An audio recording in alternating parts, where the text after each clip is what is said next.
Welcome to r/Am I the Jerk, where Karen steals $10,000 worth of toys. My girlfriend's mother stole my $10,000 Transformers toy collection, plus 2-year update. My relationship with my girlfriend's mother recently turned sour after she took my Transformers toys from my flat to give to her grandson. She has refused to return them, insisting that someone in their 20s shouldn't have toys in their flat. The issue is that these are collectibles, not just toys. Many of them date back to the 1980s, and their combined value is roughly $10,000 to $11,000. I haven't gotten them appraised yet, but that's the figure I'd put down if I report the theft. I informed her of their value, but she brushed it off, saying, "Well, they're just toys." I even offered to go to the store to pick out new toys for her grandson, but she refused, saying, "They don't make them like they used to." I've discussed the situation with my girlfriend, but she just doesn't want to get involved and prefers that I handle it on my own.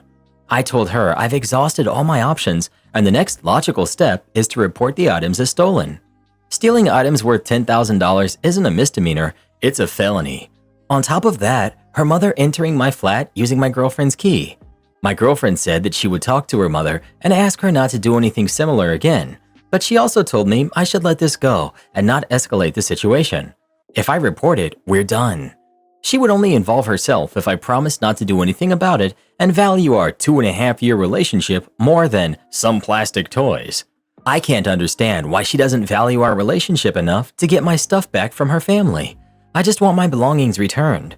A part of me even believes her mother might try to sell them for profit and buy cheaper toys for her grandson's 6th birthday. I don't want to involve the police and ruin my relationship with my girlfriend or her mother. Up until now, her mother has always been nice to me. Is there a more effective approach that I can take? Why not go over and get them back yourself? OP, get them how? I don't know where they are. They're most likely at her house, but I don't think she'll let me search for my stuff. Asking for them hasn't worked.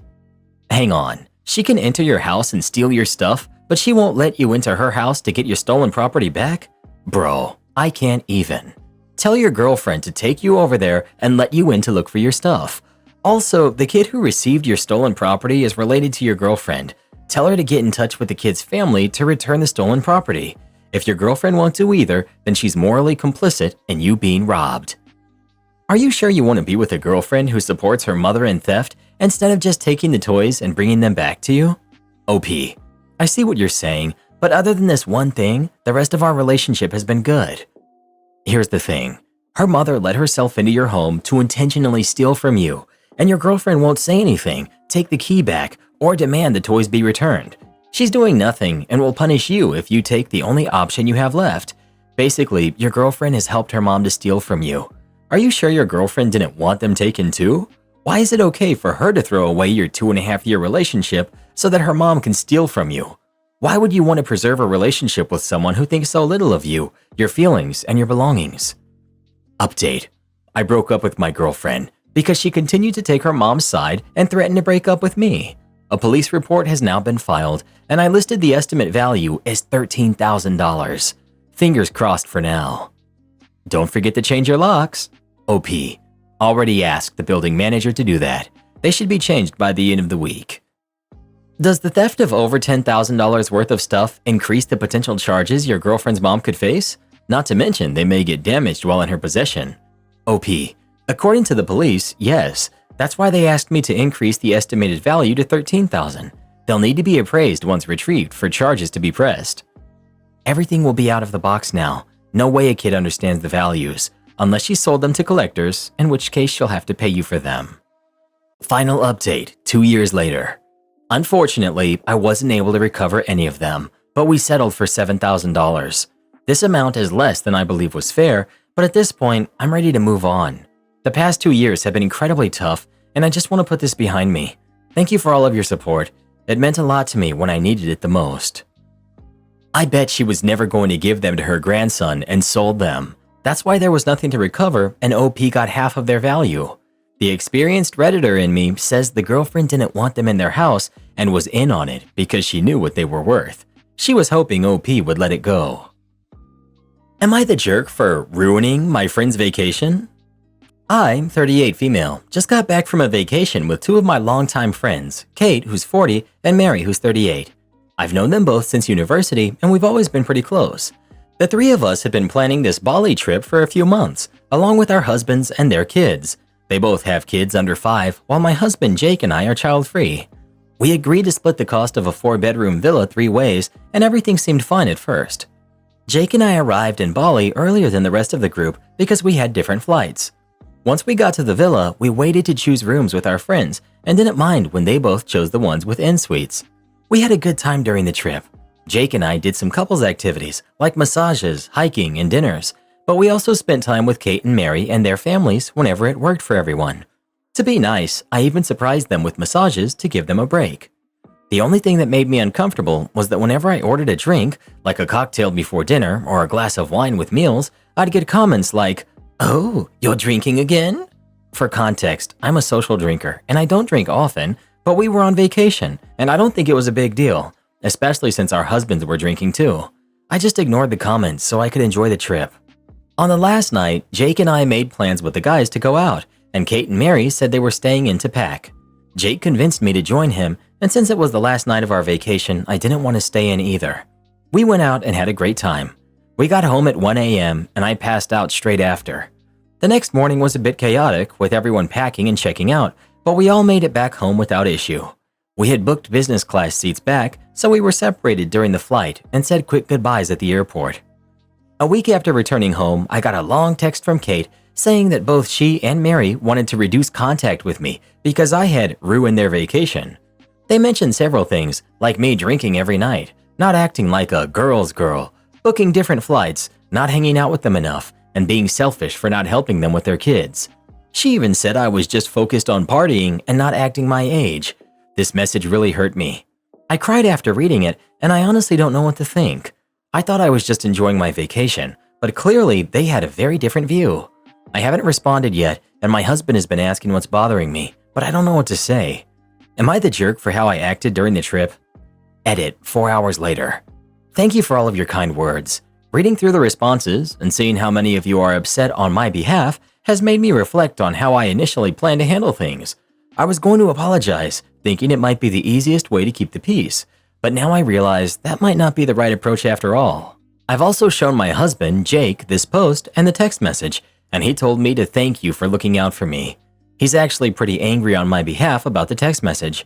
I showed him some of the comments that gave me insight into how my friends may have been feeling, which has given us both a lot to think about. He asked me what I wanted to do next and if I wanted him to respond to my friends for me. While I appreciated the offer, I told him I'm still thinking it over. He reassured me that he's here for me no matter what, and if I decide I want him to step in, he'll be ready to say something for my behalf. For now, I'm going to sleep on it and take some time before I respond or don't respond to the text message.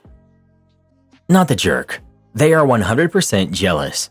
There's a stage in life where child-free people do better hanging out with other child-free people. People with kids can't see past their family lives and don't understand why you might want to live your life. Traveling with people like that is an absolute no.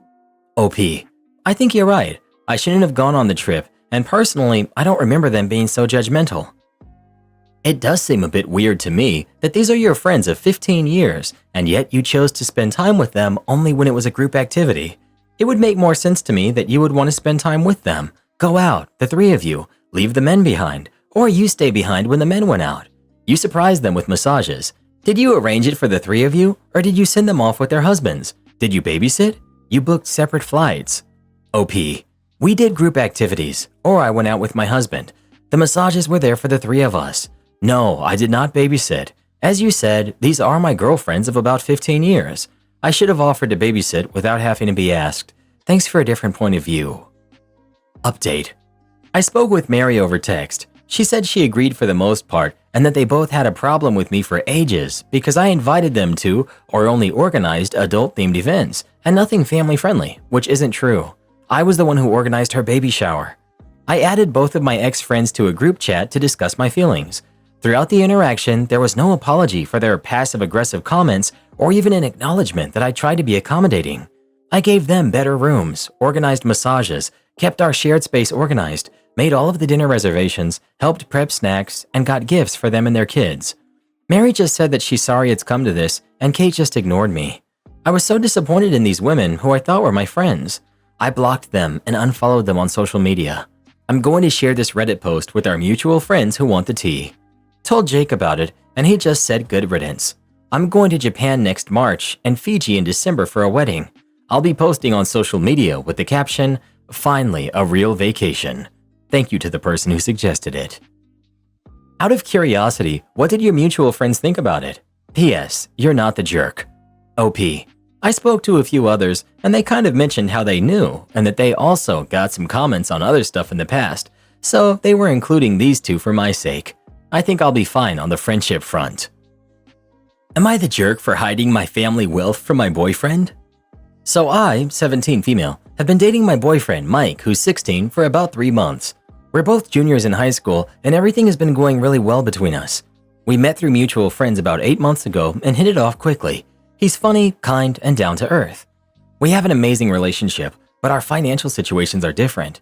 My family is pretty well off, not rich, no mansions, yachts, etc., but we live in a nice house, take 1 to 2 vacations per year, and I don't really have to stress about money.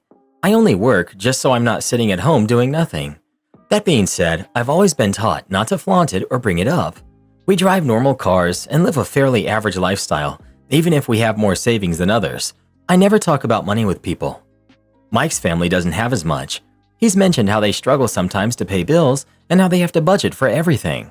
Because of this, he's made a few comments about rich kids being spoiled or out of touch, which is why I didn't bring up my family situation. I didn't want him to see me differently or feel awkward about the differences between us. I don't care what his financial situation is, I love him anyway.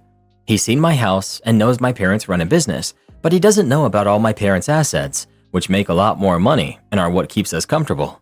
So he doesn't know how much we really have. Recently, Mike and I had dinner with my family along with my cousins. We all sat down and talked about traveling in general, and one of my cousins mentioned a vacation home my parents had. She was talking about the cabin we have in the mountains. Our family loves camping and hiking, so we vacation there sometimes. Mike went quiet, and I could tell something was up. Later, when we were alone, he asked why I never told him that my family had so much money. I tried to explain that it wasn't something I thought was important, and I didn't want him to feel weird about it.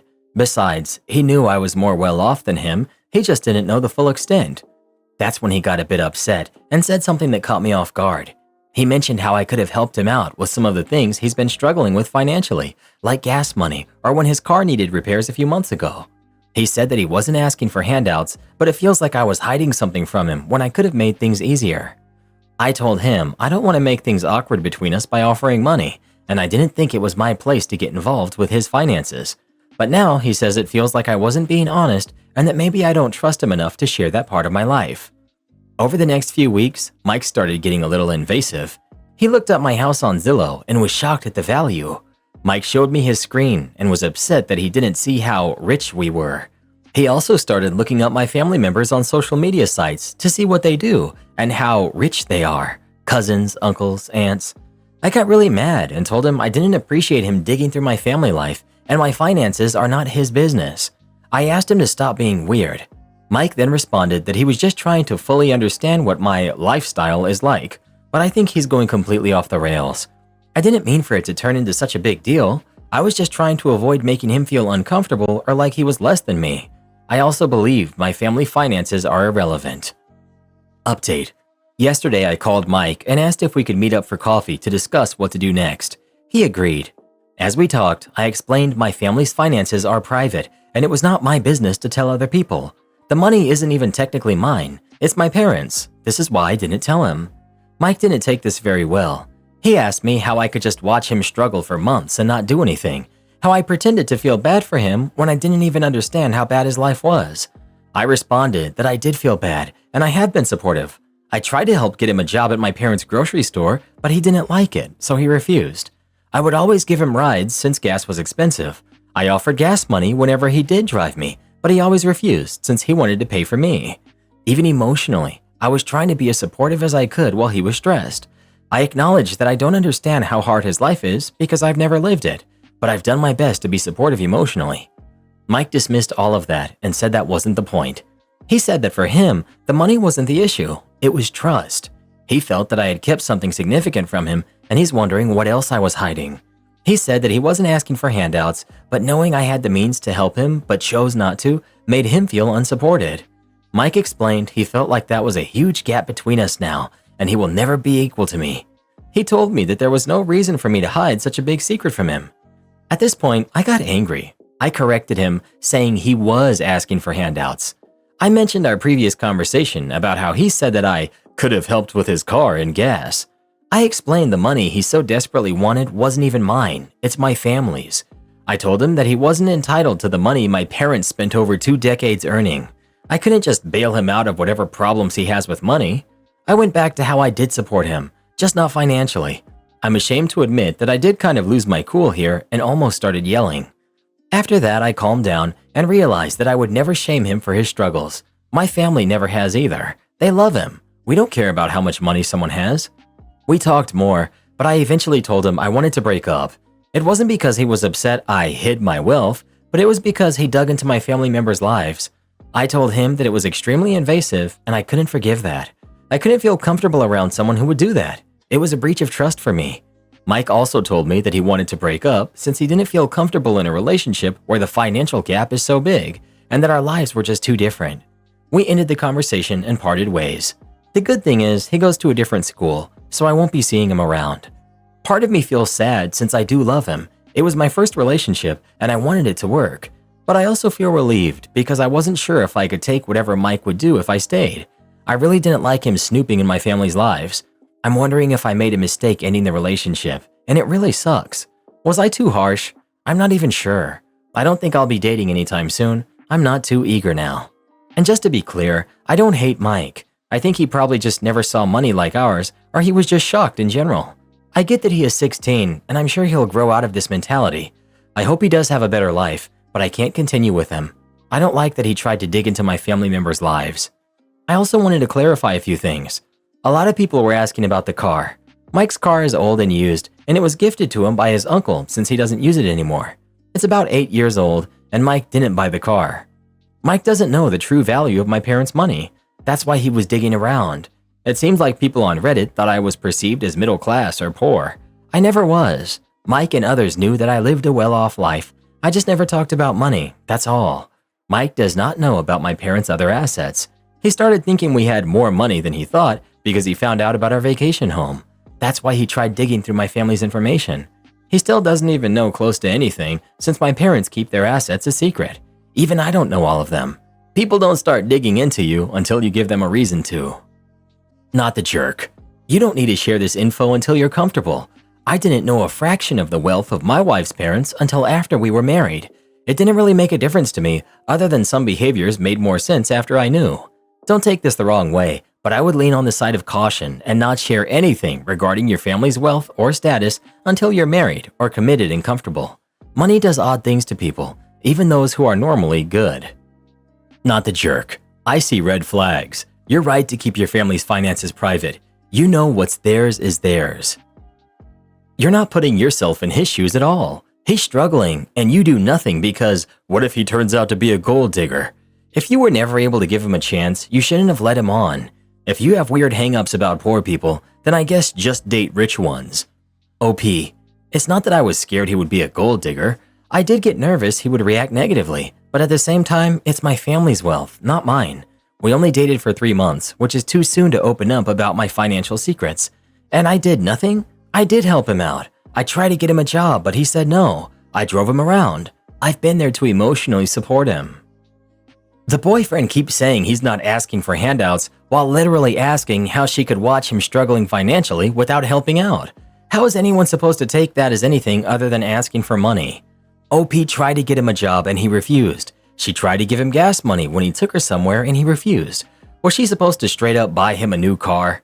And looking up the value of her house and her relatives' jobs is just creepy. Am I the jerk for ditching a wedding that I was the maid of honor in because the bride tried to set me up with the best man?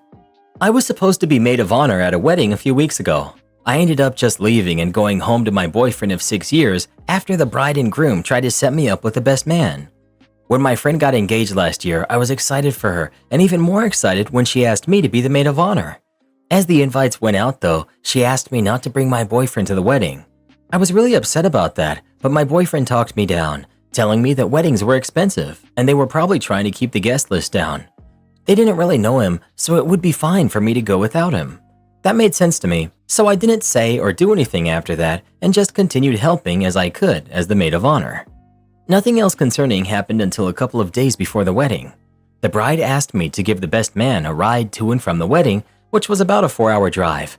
I thought it was just part of it, as he was a veteran and had his own issues surrounding that. So I gave him a ride up to the Airbnb we were staying at before the wedding. The whole time, he tried to make conversation that was just weird to me. I wasn't into it and was just trying my best to be nice to him. At the Airbnb with everyone, I immediately noticed things were off.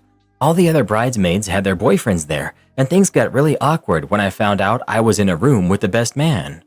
The next day, before the rehearsal dinner, the bride and groom cornered me in a room and said the best man was an incredible guy and that I was blowing him off without really giving him a chance. I told them, "Of course not. I have a serious long-term boyfriend, which y'all specifically told me not to bring." Then the bride cut in and told me, "Well, that really isn't that serious since he hasn't proposed in so long." I argued back, saying that was because we were both still in school. We continued arguing for a while before I finally said, "Forget it, I'm going home." I got called all sorts of names as I was leaving the room. I packed up and left. I got a lot of calls on the way home, which I ignored until my boyfriend called. Apparently, the bride had called him and told him I just left for no reason, and he called to check in on me. I told him everything that had happened, and he was dumbstruck by it all.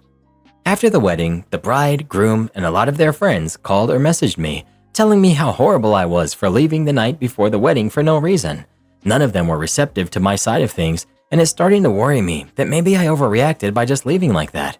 Anyway, am I the jerk? Edit. I started dating my boyfriend in high school. He's 2 years older than me.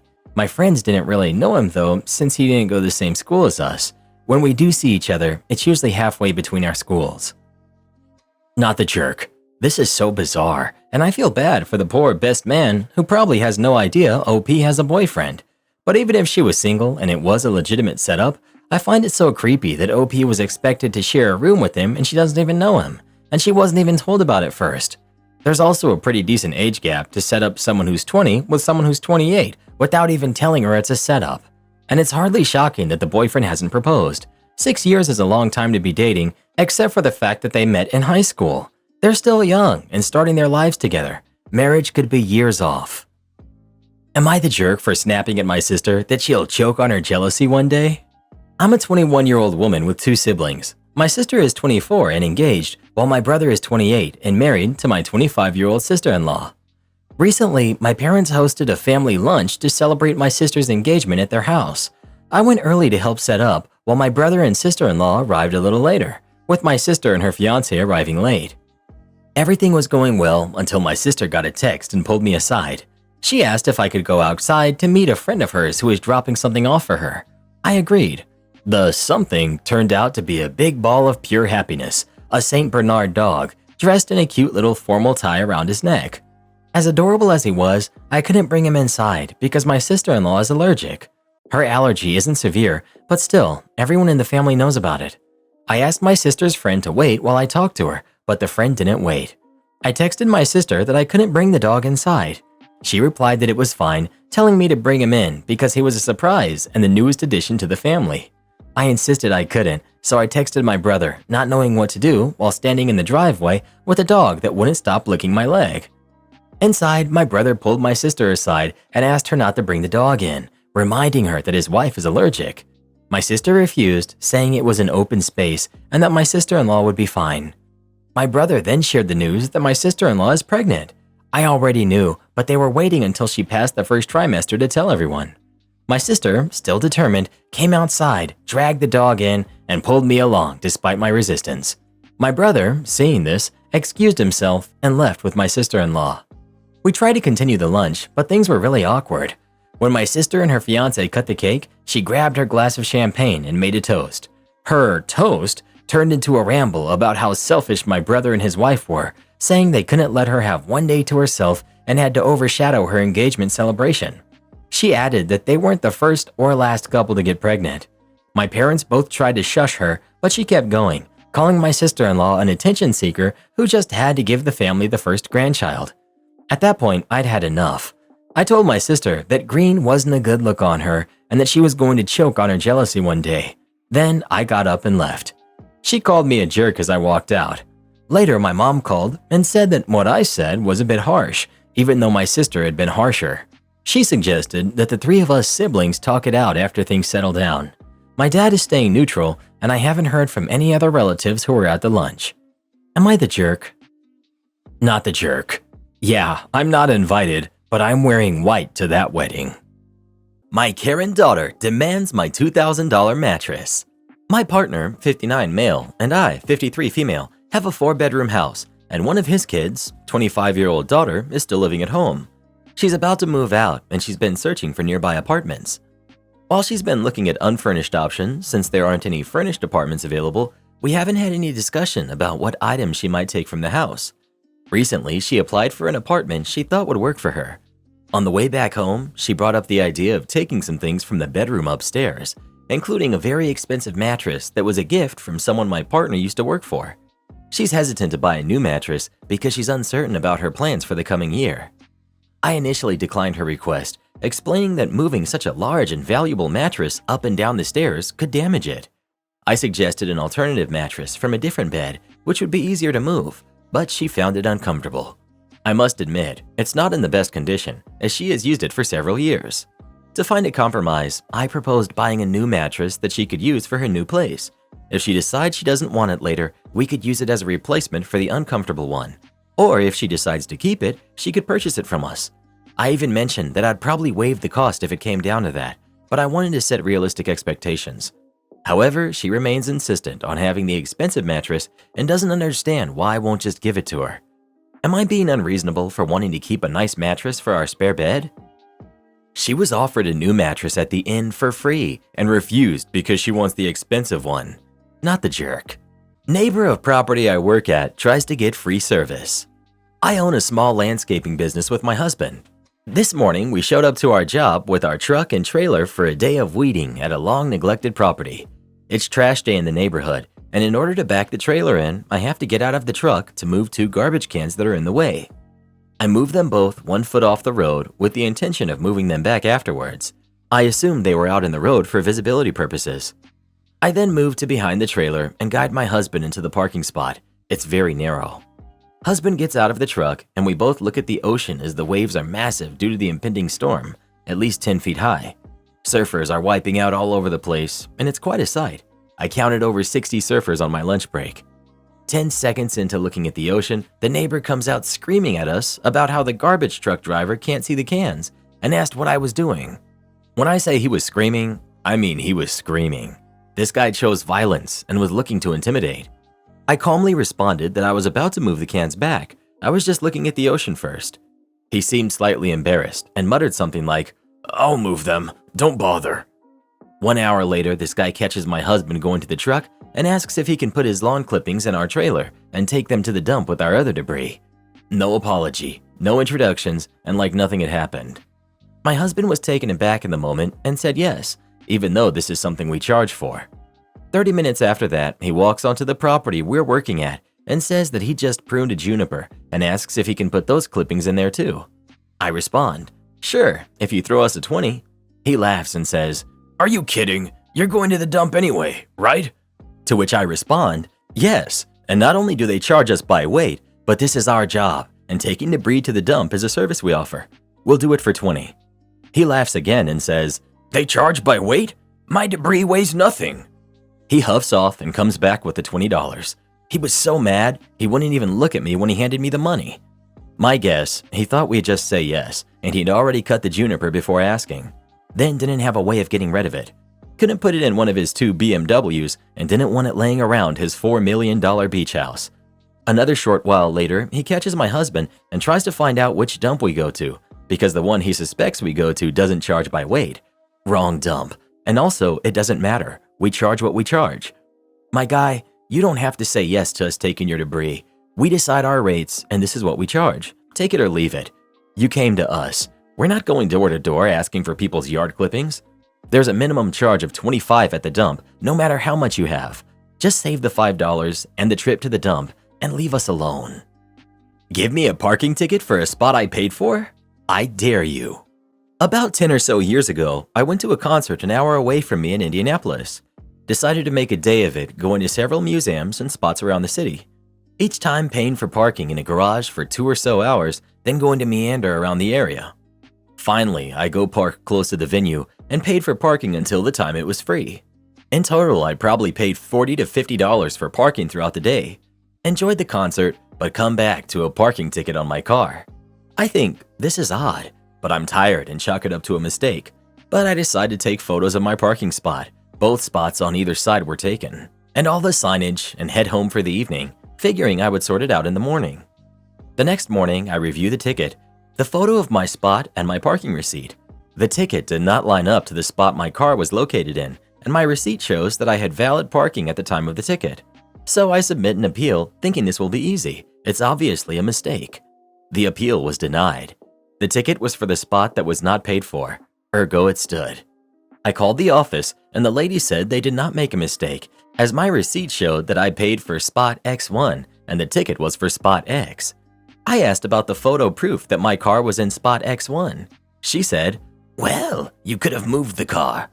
Note that the parking receipt included my license plate number and everything. I noticed that there were cars in spots on either side of me and that the entire street was full because of the concert. And honestly, I don't think they bothered to look at the photo. Even had that not been the case, I had proof that my license plate had a paid parking spot. No matter what, no dice. I'm feeling petty over this $25 parking ticket at this point, so I called Visa and asked if I could retract the amount I paid for the time that I had parked since it didn't count. I submitted all the evidence and documentation to Visa. Visa, and what was the greatest thing Visa has ever done in my opinion, they agreed that if my parking receipt and transaction number wasn't proof I had paid for parking, then clearly I had paid for a service I did not receive. And they extended my initial request of canceling the one transaction to include all of the parking spots I had paid for throughout the system that day, valued at more than the parking ticket. Then they filed a formal complaint on my behalf with a letter explaining why they were refunding me.